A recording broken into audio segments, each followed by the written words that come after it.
Certains utilisateurs du site internet vetgps.com nous ont signalé qu'ils ne recevaient pas les courriers e-mail du site et par conséquent ne peuvent pas s'inscrire ou bien changer leur mot de passe. Si vous ne recevez pas le courrier de VetGPS, c'est peut-être qu'il s'est glissé dans le courrier indésirable de votre messagerie. Dans la vidéo suivante, nous allons voir comment débloquer le spam ou courrier indésirable qui arrive dans une boîte de messagerie e-mail. Si vous possédez une messagerie Gmail, par exemple toto@gmail.com, vous verrez un écran comme celui-ci quand vous consulterez vos messages. Notez que les couleurs peuvent être différentes, le fond est généralement blanc ou bleu clair. Dans cet écran, aucun des messages de notre boîte de réception ne provient de VetGPS, alors que nous avons fait l'inscription précédemment.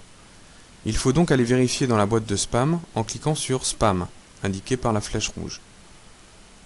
Lorsque vous aurez cliqué, miracle, les messages de VetGPS apparaissent, ce qui confirme qu'ils avaient bien été classés comme courrier indésirable. Maintenant, nous allons les débloquer définitivement. Pour cela, cliquez sur la petite case à gauche du message que vous souhaitez débloquer et une fois que la case est cochée, vous n'avez plus qu'à cliquer sur le bouton Non spam qui se trouve au-dessus. Désormais, tous les messages provenant de VetGPS arriveront directement dans votre boîte de réception et non plus dans les spams. Si vous possédez une messagerie du type orange.fr ou bien wanadoo.fr, vous verrez un écran comme celui-ci quand vous consulterez vos messages. Sur cet écran, vous voyez les messages reçus et les courriers indésirables, indiqués ici par la flèche rouge. Cliquez sur Indésirables et vous verrez apparaître la liste des mails considérés comme du spam, et parmi eux, notamment, vous verrez le mail de vetgps.com. Cliquez alors sur la case à gauche du mail de VetGPS, et ensuite cliquez sur le bouton « Ne pas traiter comme indésirable » indiqué par la flèche rouge. Ainsi, les courriers de VetGPS seront désormais placés directement dans votre boîte de réception. Par ailleurs, sur le webmail d'Orange, vous pourrez constater sur le côté gauche un menu anti-spam appelé « Ma liste verte » et « Ma liste rouge ». Il s'agit d'une option qui permet de régler plus facilement le problème du spam. Cliquez sur ce menu indiqué par la flèche rouge, ce qui fera apparaître la page Mes préférences, liste verte et liste rouge. Sur cet écran, cliquez maintenant dans la case indiquée par la flèche verte. Et voilà, désormais les messages indésirables seront automatiquement placés dans la liste rouge, tandis que les messages non indésirables seront placés dans la liste verte. C'est une autre manière de régler le problème des courriers indésirables ou spam. Si vous possédez une messagerie du type Hotmail, c'est-à-dire qui se termine soit par hotmail.com ou hotmail.fr ou bien live.fr ou bien msn.com, vous verrez un écran comme celui-ci quand vous irez consulter vos messages.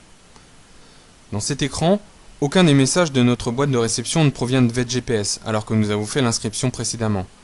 Il faut donc aller vérifier dans la boîte de spam en cliquant sur Courrier indésirable indiqué par la flèche rouge. Le nombre de courriers indésirables est indiqué entre parenthèses, ici donc un courrier indésirable en attente de lecture. Lorsque vous cliquez sur Courrier indésirable, miracle, les messages de VetGPS apparaissent, ce qui confirme qu'ils avaient bien été classés comme courrier indésirable. Maintenant, nous allons les débloquer définitivement. Pour cela, cliquez sur la petite case à gauche du message que vous souhaitez débloquer, et une fois que la case est cochée, vous n'avez plus qu'à cliquer sur le bouton Pas indésirable qui se trouve au-dessus. Désormais, tous les messages provenant de VetGPS arriveront directement dans votre boîte de réception et non plus dans les spams. Si vous possédez une autre adresse email comme Free ou Club Internet ou Bbox pour Bouygues par exemple, la procédure sera toujours la même. Vous devrez cliquer sur le dossier indésirable de manière à voir les spams, puis vous devrez sélectionner le courrier qui vous intéresse et demander à le déspammer. On a pu voir que le terme utilisé est différent selon chaque fournisseur de messagerie. Tantôt on dira non spam, tantôt on utilisera ceci n'est pas un courrier indésirable, mais l'objectif est bien le même, déspammer un mail. Pour toute question concernant ce problème de spam, n'hésitez pas à nous laisser un message dans le formulaire ci-dessous ou à nous envoyer un mail à l'adresse qui apparaît sur l'écran superdeltri@gmail.com.